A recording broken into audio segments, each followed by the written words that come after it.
다 같이 신앙 고백 드리겠습니다.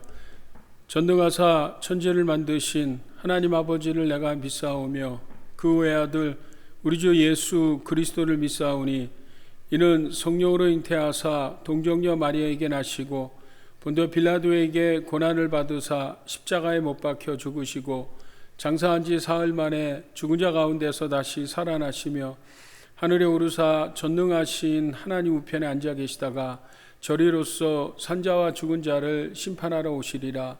성령을 믿사오며 거룩한 공예와 성도가 서로 교통하는 것과 죄를 사하여 주시는 것과 몸이 다시 사는 것과 영원히 사는 것을 믿사옵나이다. 아멘.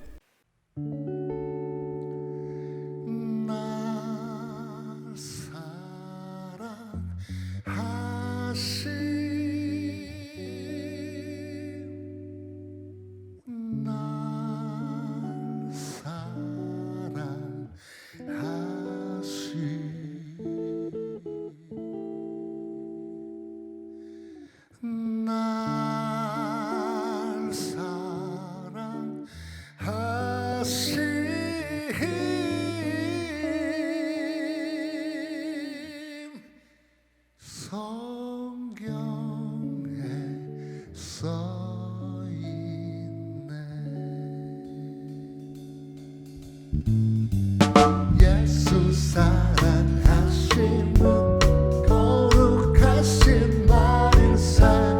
우리들은 약하나 예수 권세만 보라.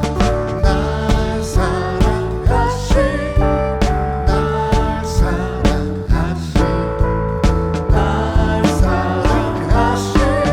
성경에서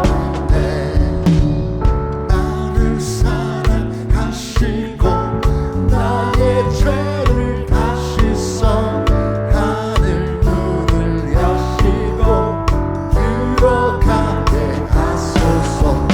나를 사랑하신 나를 사랑하신 나를 사랑하신 성경에 써있네. 내가 연약할수록 더욱 높을 보좌 위에서 낮은 나를 보시네. 나를 사랑 우리를 사랑 교회를 사랑 나를 사랑하신 성경에 써있네.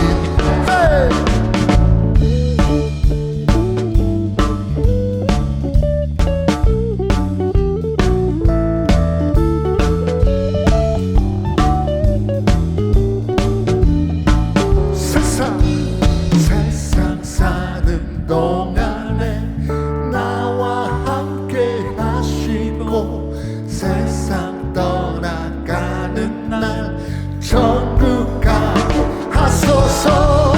나를 사랑 우리를 사랑 나를 사랑 교회를 사랑 나를 사랑하신 성경에 한 번 더 나를 사랑 사랑하신 날 사랑 우리를 사랑 날 사랑하신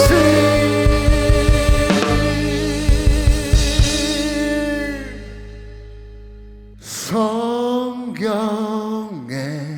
써있네.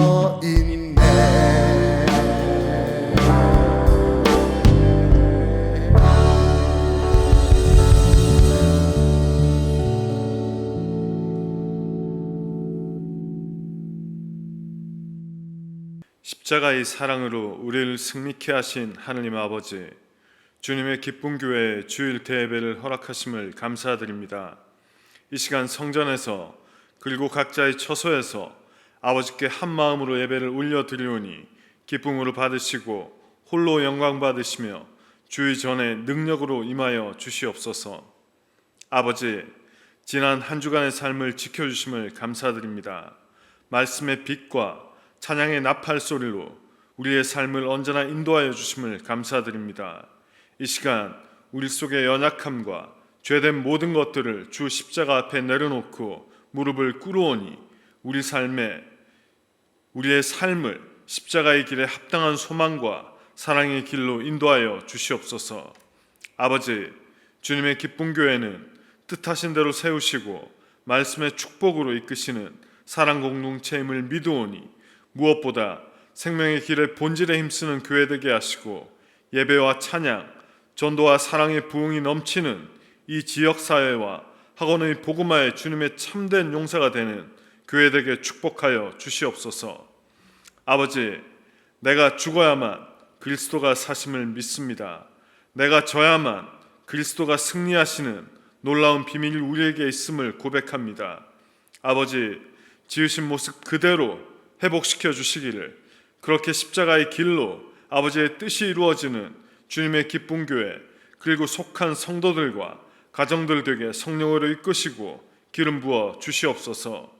예배를 위해 힘쓰는 모든 손길들에 하늘의 기쁨을 더하시고 찬양으로 영광 올려드리는 찬양팀과 성가대 외에도 하나님 축복의 손길로 만지시고 성령 충만의 기쁨으로 채워 주시옵소서.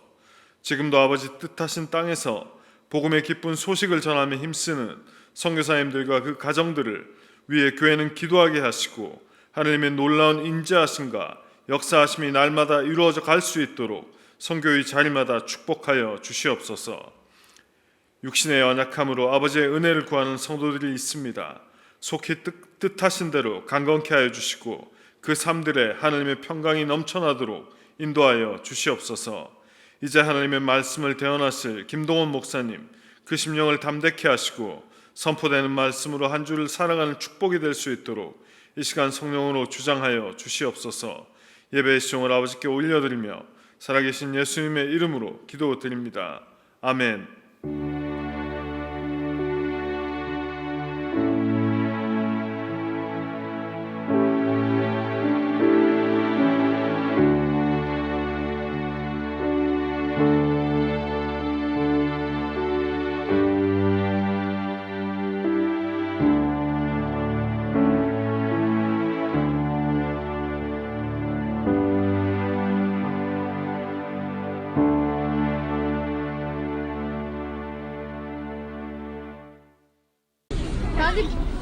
В 6 ранку подзвонила мої батьки з Києва. Сказали, що є війна.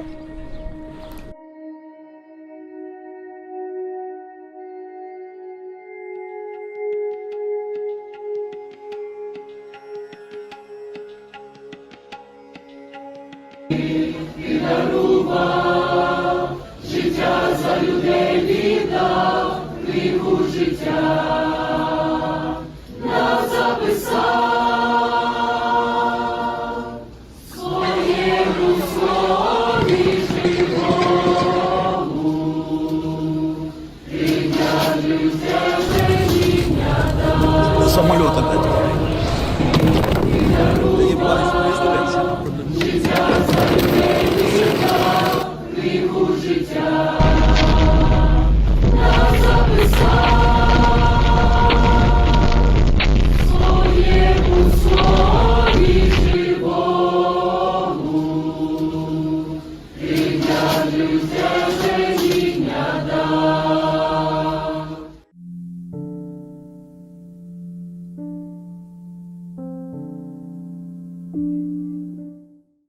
오늘 말씀은 마태복음 10장 34절부터 37절까지 말씀입니다.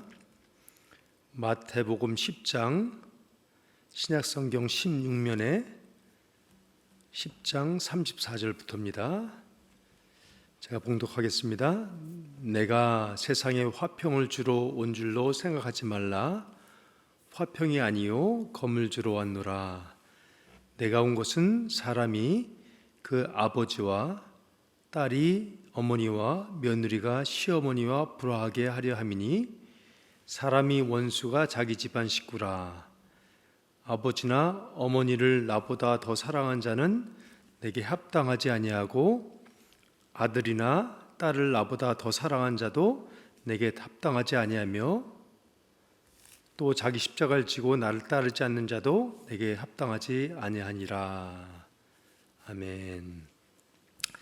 하나님, 오늘도 성경을 펴고 하나님 말씀을 상고합니다. 성령님께서 함께하여 주시기 원합니다. 또 저희들을 생각과 저희들 영을 인도하여 주시고 지도하여 주시기 원합니다. 그래서 하나님 말씀이 깨달아지고 또 오늘 시간을 통해서 하나님과 조금 더 가까워지고 좀 더 친밀한 관계를 만들 수 있는 그런 계기가 되게 도와주시기 원합니다. 주님 안에 거하고 또 주님이 또 주님 말씀이 저의 안에 거하는 그런 아버지 하나님의 아름다운 관계가 될 수 있도록 도와주시옵소서. 감사하며 예수 그리스도 이름으로 기도했습니다. 아멘. 오늘 이 아침에 본문을 읽었습니다. 이 읽은 본문을 들으시니까 기쁘신가요? 어떤 면에서는 힘든 또 지친 어떤 그런 몸과 마음이 싹 풀리십니까? 아니면 오히려 더 이렇게 마음에 부담이 되고 짐으로 다가옵니까?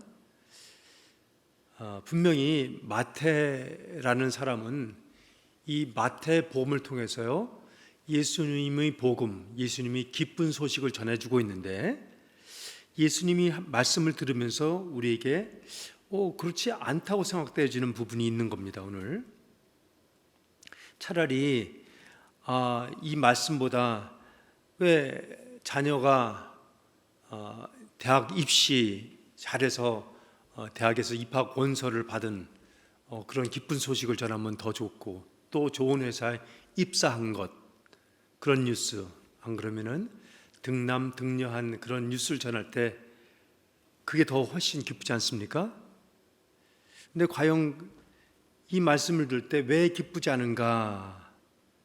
그것은 하나님 말씀이 예수님 말씀이 복음이 아니라서 그런 것이 아니라 기쁜 소식이 아니라서 그런 것이 아니라 어쩌면 우리가 이 말씀을 잘못 이해하고 있기 때문에 오해하고 있기 때문에 그 본문의 의도 그 취지를 잘 깨닫지 못하기 때문에 그럴 수 있다는 겁니다. 그렇죠? 이 34절에 보니까 세상에 화평을 주러 온 것이 아니고 검을 주러 왔다. 그래서 세상은 살만한데 세상은 아름답고 세상은 화평과 어떤 면에서 평화를 유지하고 있는데 마치 예수께서 검을 던져서 세상에 어떤 전쟁이 일어나게 하고 아니면 또 더 보니까 집안 싸움이 나도록 한 것처럼 그렇게 생각되어지는 어떤 구절이기도 합니다. 한술 더 떠서 37절로 가면은 아버지나 어머니를 나보다 더 사랑한 자는 내게 합당하지 아니하고 아들이나 딸을 나보다 더 사랑한 자도 내게 합당하지 아니하다 라는 이거 참 이단 종파에서나 들을 수 있는 그렇죠? 아니면 이상 야릇한 교회가 있는데 맹신도들 있지 않습니까? 광신도들이 있는데 그런 사람들이나 떠드는 소리처럼 희한한 말씀이 있습니다. 만약에 지금 읽은 말씀을 그냥 그 구절대로 읽고 이런 말대로라고 하면은 우리 자녀가 예수님 믿는 것에 여러분이 동의하겠습니까? 자녀나 이 배우자가 교회 다니는 것을 허락하겠습니까? 이 말씀을 들으시고 내 자녀가, 내 아내가, 우리 집 식구가 이런 가르침을 배우러 교회에 다니겠다 하면은 기쁜 마음으로 보내시겠냐라는 거예요. 그렇죠? 여러분 지금 신약인데 구약에서는 출애굽기 20장에서도 네 부모를 공경하라 그래야만 내게 복을 받고 땅에서 장수하리라라는 어떤 복된 말씀도 있지 않습니까? 그리고 시편 127편에서는 가정을 세우시는 그 여호와를 말씀하면서 여호와께서 가정을 세우지 아니하면은 세우는 자의 수고가 헛되다 할 정도로 가정의 수호자가 하나님이신데 이 신약에 와서 사랑의 현현, 사랑의 신현이라고 하시는 그 예수님이 이런 말씀하시면은 마치 구약의 여호와는 비교할 때 좀 못한 인격체로 보이지 않습니까? 여러분, 일반 사람들이, 세상 사람들이 이런 말씀을 그대로 들으면요, 야, 이건 도대체 말이 안 돼 라고 할 겁니다. 그게 저는 맞다고 생각합니다. 근데 오히려 교회에서는, 성도님들은 어떤 말씀이든 간에 그냥 그대로 수긍하려고 그러고, 그리고 어떻게든지 이걸 순종하려고 하는 그런 애씀도 있습니다.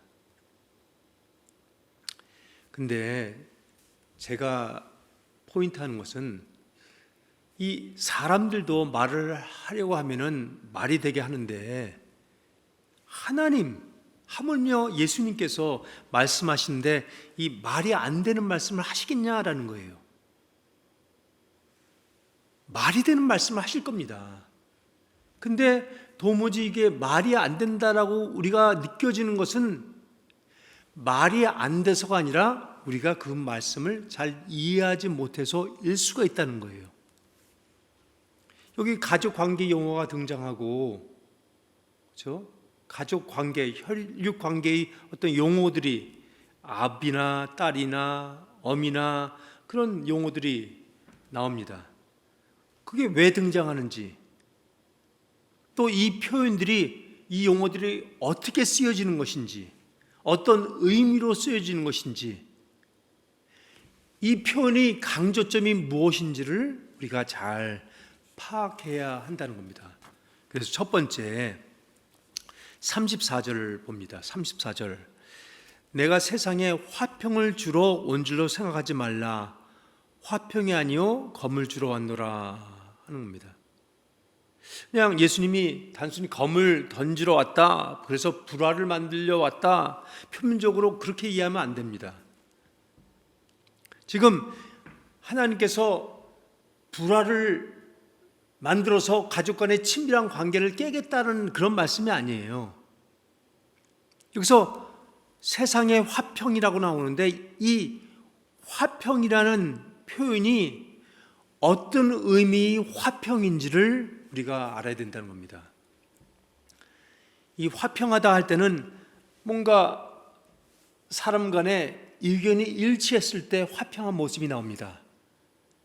서로의 마음이 어떻게 하나가 됐을 때 이 평화와 화평이 나옵니다. 그렇죠? 근데 세상의 화평할 때는 죄의 화평을 얘기하는 겁니다. 여러분, 이 사회에서 어떤 뉴스들이 나옵니다. 그죠? 뭐 부정행위를 했다, 주가를 조작했다, 아니면 어떤 판지 스킨 같은 거 있지 않습니까? 스캠들 있지 않습니까? 사기들 있지 않습니까? 그죠? 또 담배 회사들이 그 담합했다, 뭐 그런 얘기들 나오지 않습니까?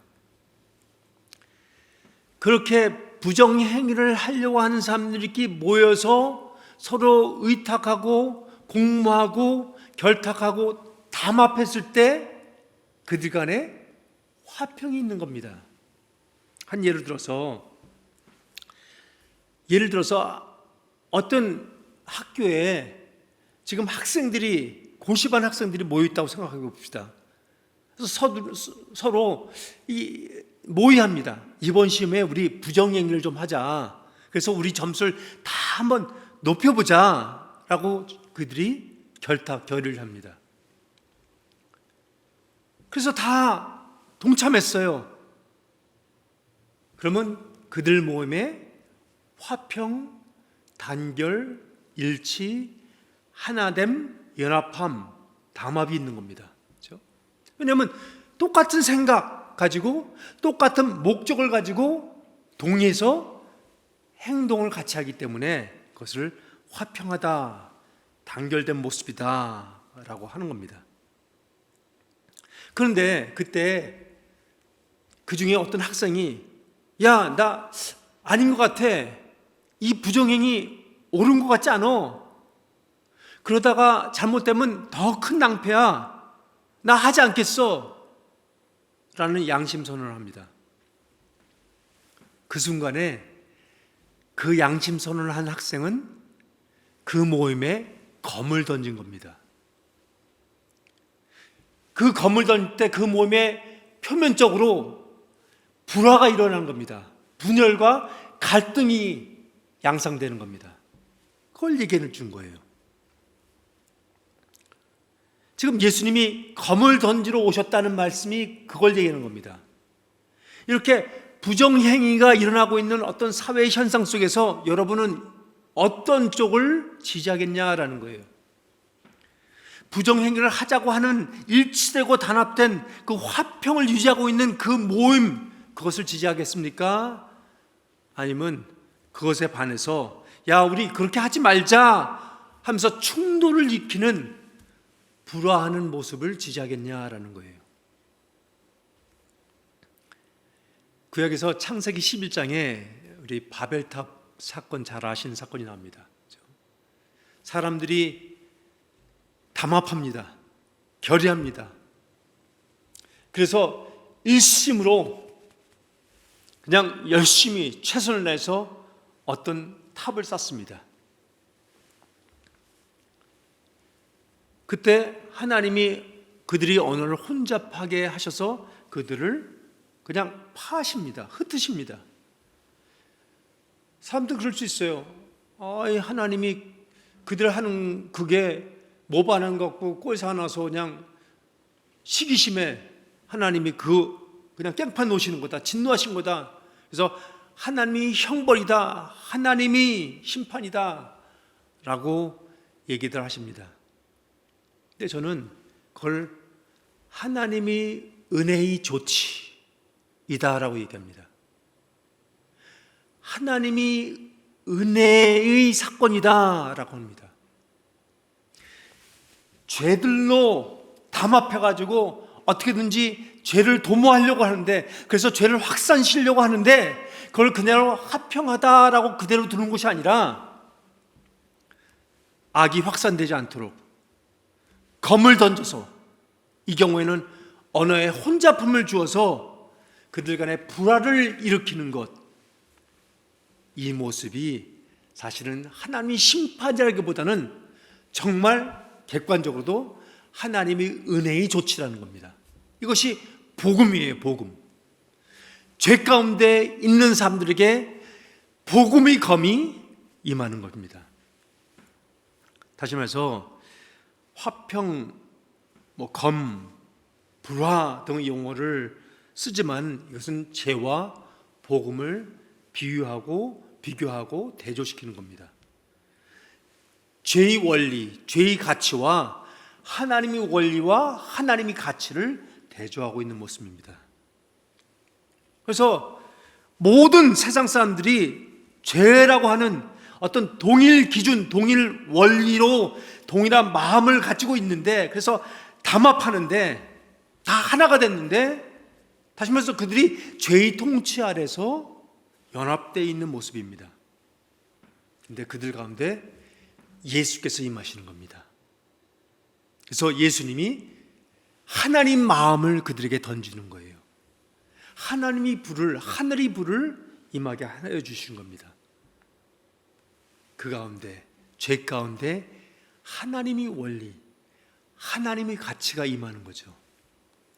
그래서 하나님이 역사하시는 하나님의 은혜의 역사를 지금 예수님은 말씀하시는 거라는 겁니다. 이해가 되시죠? 그러면서 35절, 36절에 보니까 어떤 혈연적 관계가 등장합니다. 그렇죠? 내가 온 곳은 사람이 그 아버지와 딸이 어머니와 며느리가 시어머니와 불화하게 하려 함이니 사람이 원수가 자기 집안 식구니라 라고 합니다. 성경이 지금 어떤 혈연적 관계를 또 그런 용어들 쓰는데, 성경은 이 혈연적 관계를 동일 집단이다 라고 얘기해 주는 겁니다. 무슨 뜻이냐면 어떤 같은 목적, 같은 이익을 가지고 나누는 그런 어떤 공동체다 얘기해 주는 겁니다. 근데 그냥 혈연 관계, 집안 관계, 가족 관계를 강조하는 것이 아니라 그 관계 속의 강조점은 뭐냐면 그들이 어떤 같은 가치를, 어떤 같은 원리를, 어떤 같은 목적을 공유하고 있다는 그것을 강조하는 겁니다. 지금 이 가족 관계, 혈연 관계가 갖고 있는 어떤 그 이미지는 그들 간의 어떤 끈끈함을 얘기하는 겁니다. 그들 간의 연대감, 그들 간의 어떤 유착성 얘기합니다. 그래서 가족 관계를 쓴 것은 비유를 보니까 제일 적절해서 쓰는 건데 그 가족 관계 속에서 끈끈함을 들어 쓰시는 겁니다. 그 한 끈끈함을 들어 쓰셔서 죄에 적용하는 겁니다. 그래서 죄가 마치 가족이 서로 끈끈한 것처럼 죄끼리 끈끈하다, 죄끼리 서로 유착하고 있는 그 클루전이라고 영어로 하는데, 클루전이라고 하는데 어드히전이라고 그러고 어드히시브라고 하는데 어떤 접착력 얘기하는 겁니다. 죄의 접착력, 그 힘을 얘기하는 겁니다. 가족이 나쁘다라는 것이 아니라 가족 관계, 혈연 관계 속에 그 담겨지는 어떤 특별한 특성인 그 끈끈함, 그 유착성, 그것을 들어 쓰셔서 이 죄에 적용을 하시는 겁니다. 그런 게 있지 않습니까? 인간의 혈육 관계에서 부모와 자식 관계, 이게 엄청납니다. 여러분, 성경은 인간이 죄인이라고 합니다. 그렇죠? 그럼 죄인이라는 것은 죄를 짓는 악한 자라는 뜻입니다. 하나님 보시기에. 그런데 이 악한 죄임에도 불구하고 유익을 주는 게 있습니다.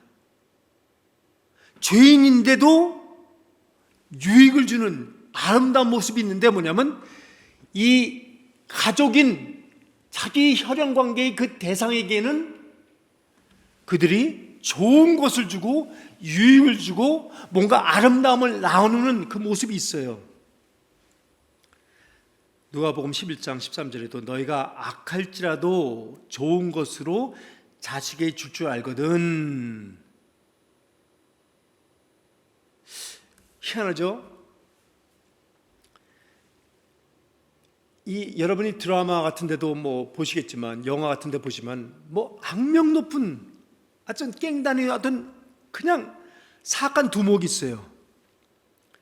이 사람은 자기 이익이 수렴되지 않으면 피도 눈물도 없는 사람입니다. 근데 그에게 형편없는 페류나가 있습니다. 그게 아들이에요. 아주 쓸모없는 인간 쓰레기가 불릴 정도로 아주 페류나인 아들입니다. 근데 그들은 다 악한 자예요. 죄인이에요. 그러면 죄인이면 죄인답게 굴고 악한 자면 악한 자답게 굴어야 되는데 이 아비가 그 페류나 아들에게 마저도 죄인답게 안 굴고 악한 자답게 굴지 않고 그에게는 끈끈한 아비의 정을 보이더라라는 거예요. 희한해요. 죄인들이 죄를 묵인하는 그 모습을 얘기하는 거예요. 여러분, 인간 혈육관계에서, 부모와 자식 관계에서 대부분 모든 것을 다 용납합니다. 다 수용합니다. 다 받아줍니다. 웬만한 잘못이 있어도 그냥 괜찮다고 합니다. 잘못을 지적하고 심판하고 정죄 그거 별로 안 합니다. 오히려 다른 사람들이 자녀에 대해서 뭐라고 하려고 하면, 해코지 하려고 하면 철통 방어를 합니다. 철벽 옹호를 해봅니다. 이게 뭘 말하는가 하면 수용해 주는 거예요. 끼리끼리 수용해 주는 거. 끼리끼리 받아주고, 끼리끼리 묵인해주고, 덮어주고, 지지하고, 역성 들어주고, 서로에게 끼리끼리는 끈끈한 그 모습인데 죄인들이 가지고 있는 특성 중에 죄인끼리끼리 이렇게 끈끈한 뭔가를 나누고 있다. 죄의 육착성을 얘기하는 겁니다. 이런 건데 예수님이 그 죄의 끈끈함, 죄의 유착 붙어 있는 어떤 그런 접촉제 같은 어떤 그런 그것을 끊으러 그 불화를 일으키러 예수님이 검을 던지러 오셨다라고 얘기하시는 겁니다. 죄인들이 죄를 묵인하는 그 죄의 화평의 세상, 그 죄된 세상 안에 예수님께서 임하셔서 하나님의 원리로 죄를 이기신다라는 얘기를 한 겁니다. 그럴 때 진정한 화평의 관계가 새로운 차원에서 생성된다라는 말씀합니다.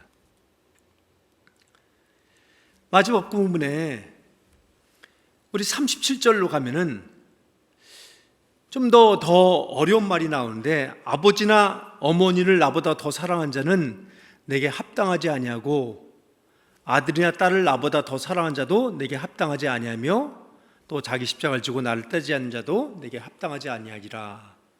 자기 목숨을 얻는 자는 잃을 것이요 나를 위하여 자기 목숨을 잃는 자는 얻으리라. 지금 예수님께서 합당하지 않은 경우 세 가지를 얘기하시는데, 부모나 자녀보다 나를 더 사랑하지 않는 자 합당하지 않다. 자기 십자가를 지지 않는 자, 그리고 그렇게 십자가를 지고 나를 따르지 않는 자 합당하지 않다. 또 자기 목숨을 나를 위해서 던지지 않는 자, 자기 목숨을 아끼는 자도 합당하지 않다라고 얘기를 합니다.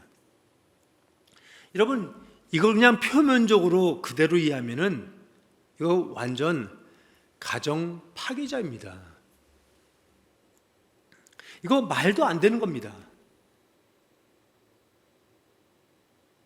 이게 무슨 뜻인가를 알아야 됩니다.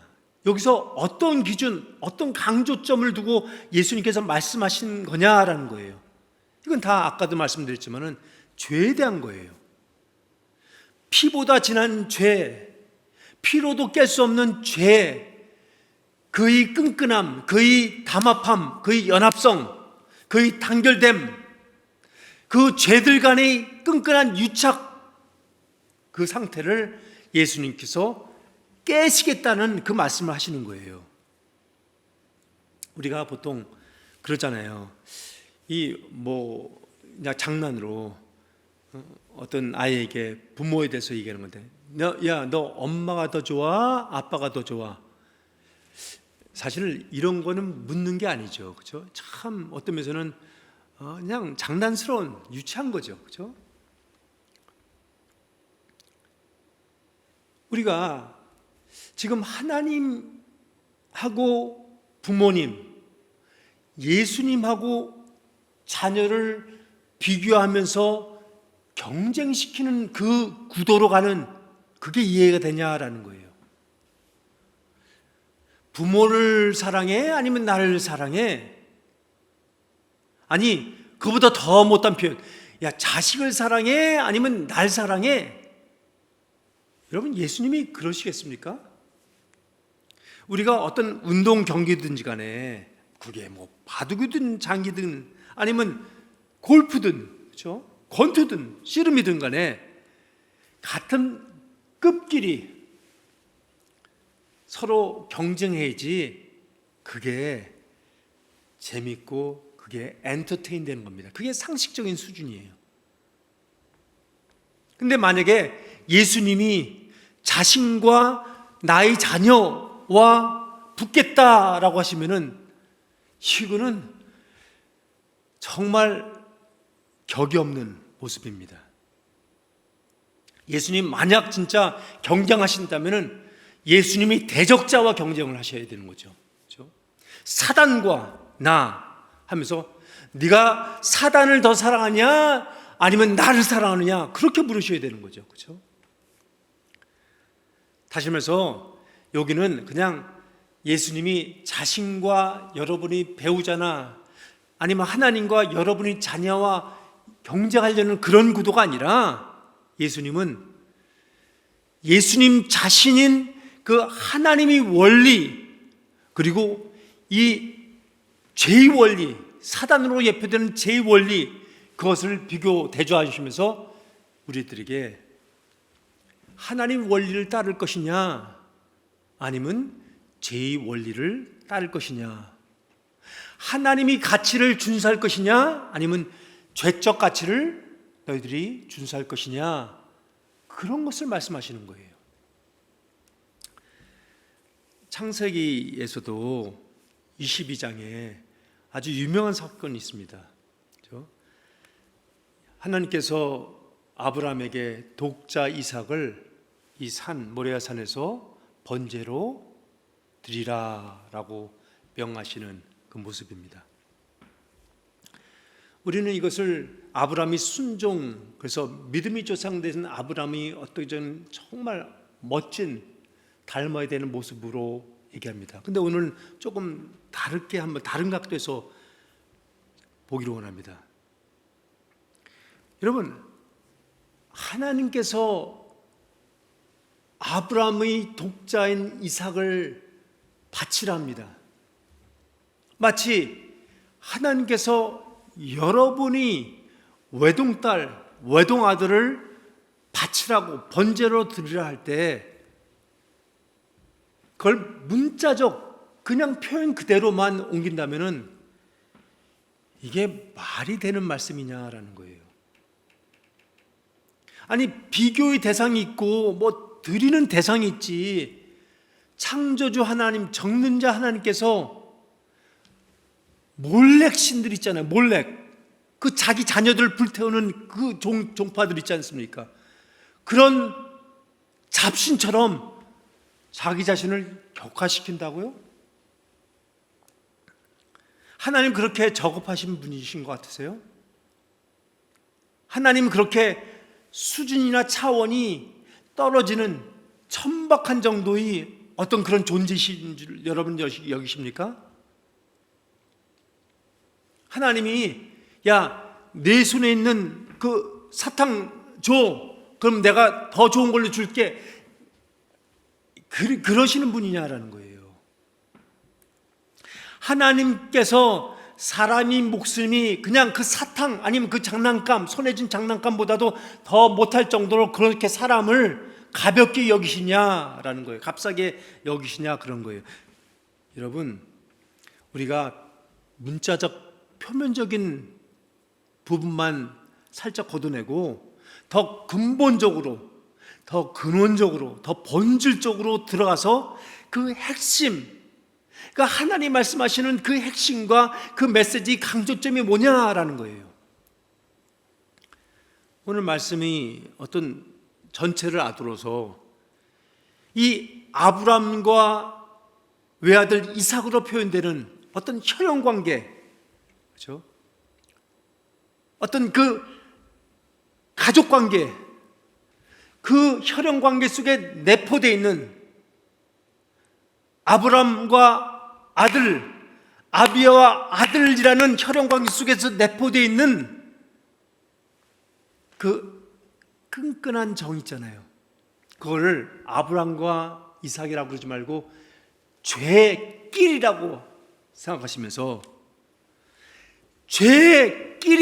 죄인들끼리 서로가 끊을래야 끊을 수 없는 그들의 일만의 유착성, 연대성, 담합, 연합함,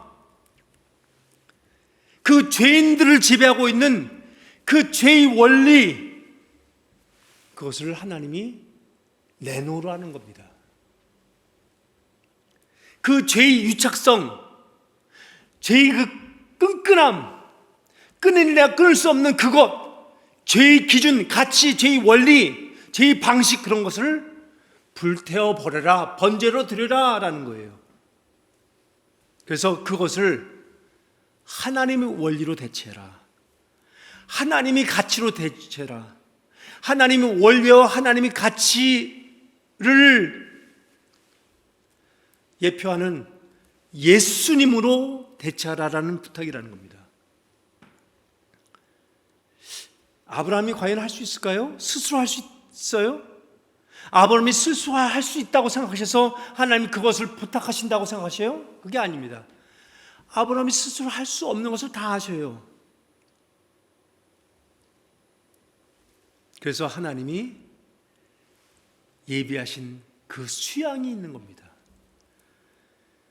그 수양, 예수, 하나님이 독생자 예수, 다시 말해서 하나님의 원리, 하나님의 가치, 하나님의 기준, 예수로 말미암아, 그 예수님의 은혜로 말미암아, 그 하나님의 은혜를 우리가 덧입어서 우리가 새로운 사람으로 거듭난다.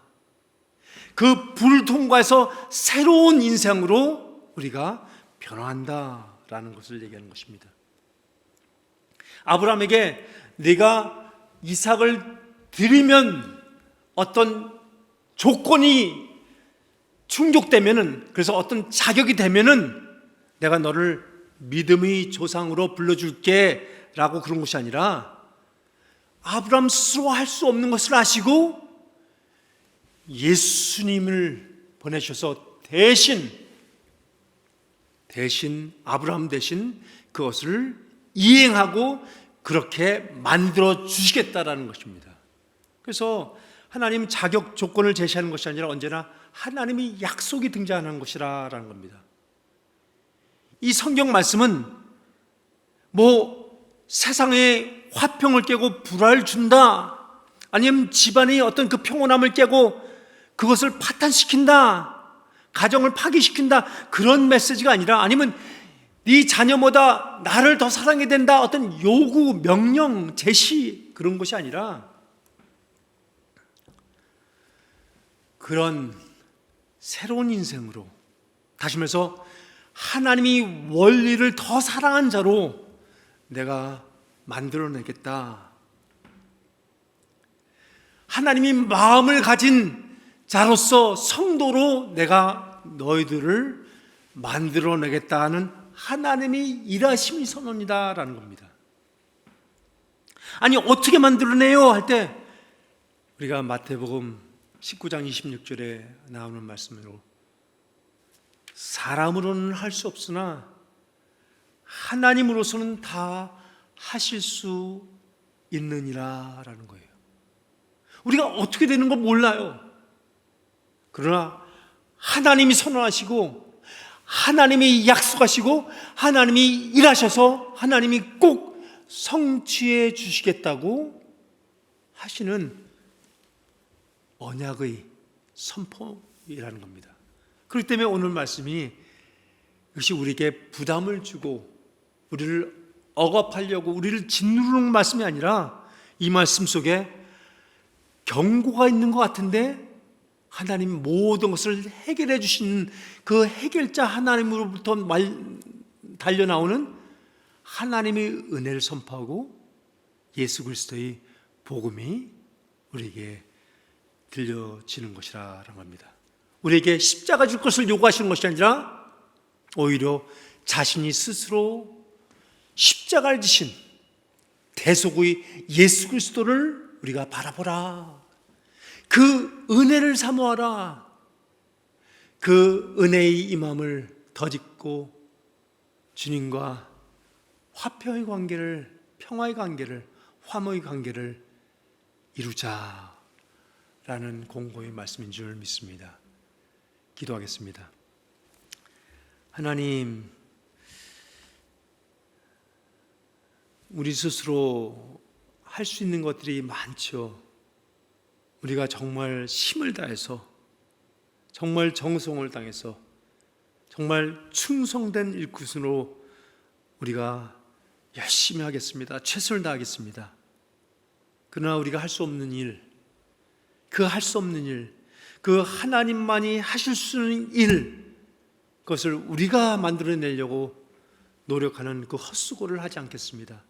오히려 하나님이 하시는 그 하나님의 손과 하나님의 발과 하나님의 움직임을 우리가 목도하면서, 주목하면서 그래 하나님이 행하셨구나, 그래 하나님이 행하시는구나, 그래 하나님이 행할 것이야 라고 하는 그런 소망과 그 믿음 가운데서 하나님과 동행하는 그런 인생길이 되게 도와주실 줄 믿습니다.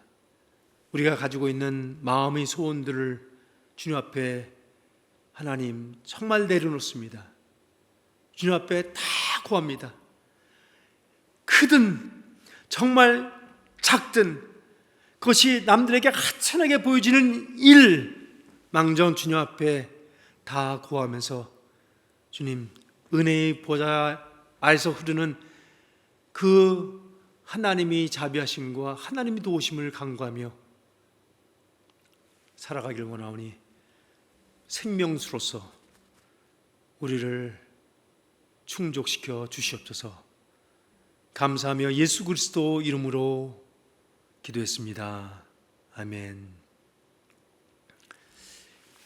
이제는 교회의 머리 되신 예수 그리스도의 그 은혜와 독생자 예수 그리스도를 십자가 보내셔서 대속해 주시는 그 하나님이 다음이 없는 사랑과 성령님이 역동적인 교통하심이 지금 머리를 조아리고 은혜의 보좌 앞에서 주님께 간구하는 우리 귀한 우리 권속들에게, 그리고 그 자녀들에게, 그리고 그 기업 위에 지금부터 영원히 함께 하시기를 예수 그리스도의 이름으로 축원하옵나이다.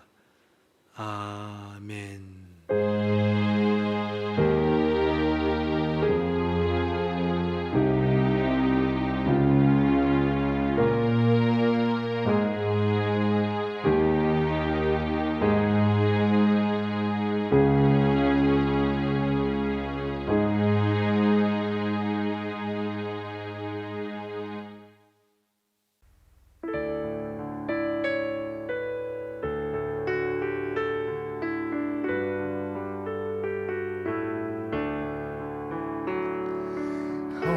어머님의 넓은 사랑 귀하고도 귀하다.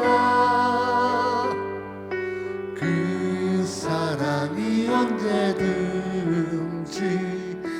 나를 감싸줍니다.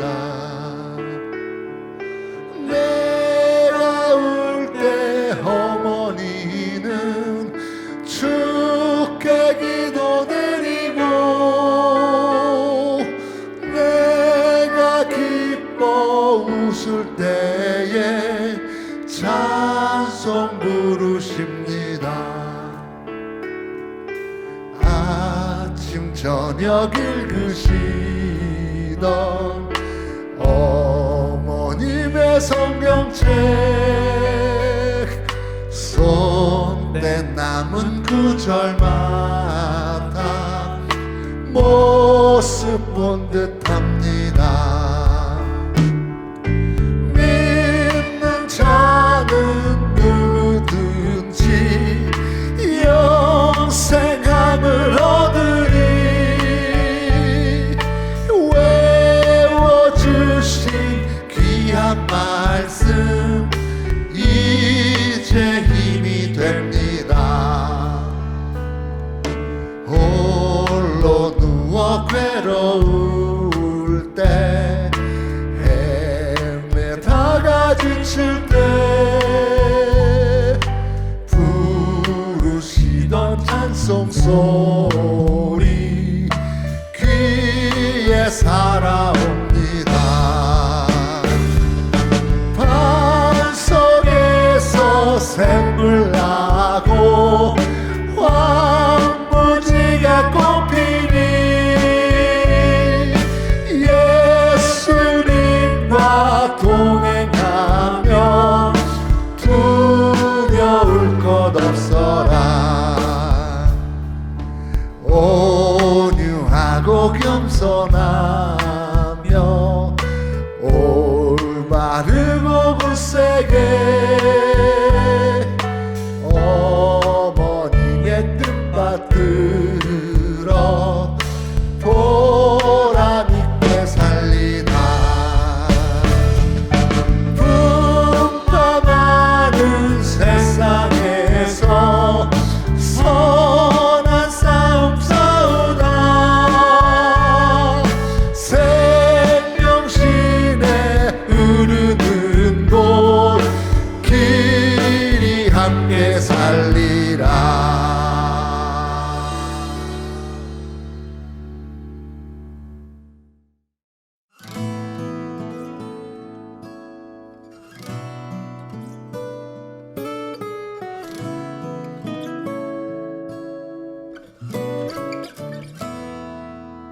시험을 참는 자는 복이 있도다.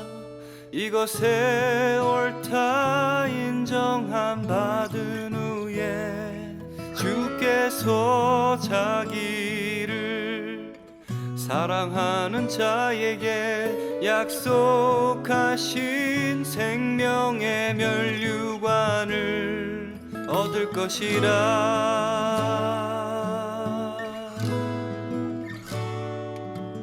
시험을 참는 자는 복이 있도다. 이것에 옳다 인정함 받은 후에 주께서